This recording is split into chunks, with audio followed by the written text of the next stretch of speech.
Le projet est né d'une envie déjà de raconter l'histoire d'une usine qui ferme en Tunisie et d'un Tunisien qui arrive en France et qu'il y aura une rencontre entre Foued et Hervé. Ça a été dans les toutes premières versions du scénario. Jusqu'au jour où j'ai assisté vraiment à la première séquence du film avec le feu d'artifice. Je l'ai vu dans la vie réelle.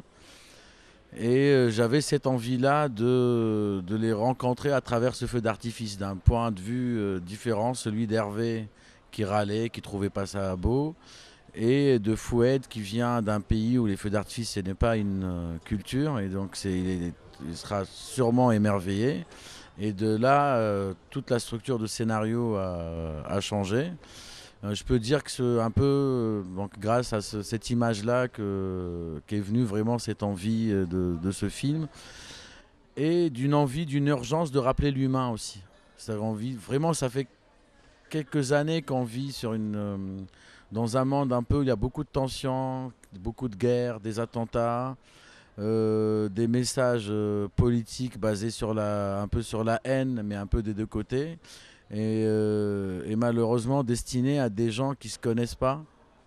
Et j'ai voulu vraiment les rapprocher et leur dire que voilà, on est tous humains, on peut tous avoir un enfant qu'on aime, une histoire d'amour, on peut tous être tristes. Rappeler l'humain, voilà. L'envie réelle, c'est de rappeler l'humain dans ce film. J'ai lu le scénario qui me plaisait déjà beaucoup, je trouvais ça hyper touchant. Et après, j'ai rencontré Walid. Et ce qui m'a ému, c'est qu'il racontait son histoire, en fait, même si c'est une histoire en creux. Et voilà, c'est ça qui m'a amené à ce projet. C'est, enfin, comme toujours dans les projets, c'est la rencontre avec un réalisateur plus qu'un scénario, quoi. C'est de se dire, est-ce que le mec est en train de me raconter la vraie histoire? Enfin, est-ce qu'il y a un fond? Voilà, c'est ça qui m'a fait venir. Et parce que j'ai trouvé ça hyper honnête, hyper émouvant. Enfin, voilà. Pour moi, le plus important, pour faire un film politique, c'est-à-dire pour qu'il y ait j'aime pas trop ce mot, mais un message ou quelque chose, ou un regard politique sur quelque chose, le plus important, c'est le premier degré.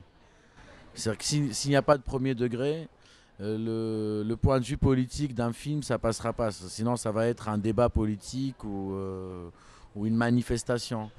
Et c'est pour ça on a beaucoup travaillé l'histoire père-fils, l'histoire de la famille française, l'histoire d'un personnage qui résiste, être très proche du personnage. En Tunisie, ça a été pareil, une histoire très humaine, une histoire d'amour, une histoire d'un jeune qui veut s'occuper de sa mère par rapport à sa maladie. Et pour moi, ça a été ça le plus important, en essayant de ne pas oublier le fond de la délocalisation, de la mondialisation et de système qui est plus puissant que de ces petits personnages, ces petits résistants de la vie quotidienne. Ça a été très simple. Et ça, c'est la magie de ce film. Enfin, la magie du casting en général. C'est de dire à un moment, le mec a mis en place quelque chose qui était déjà une évidence, qui était de dire, bah, si je mets Casey Klein comme le fils de Corinne Massiero et de Philippe Rebaud, c'est une évidence. Bah, je suis d'accord. Moi aussi, ça m'a paru évident que je sois marié à Corinne. J'ai adoré cette femme. J'ai bien aimé mon gosse, et même je l'ai adoré, mon gosse, Casey Klein. Non, mais ça a été très simple, franchement. Ce qui était le plus dur, c'était de dire le texte pour moi.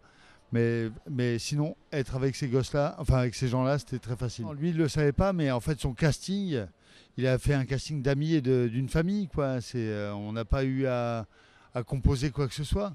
On s'est tous aimés très vite.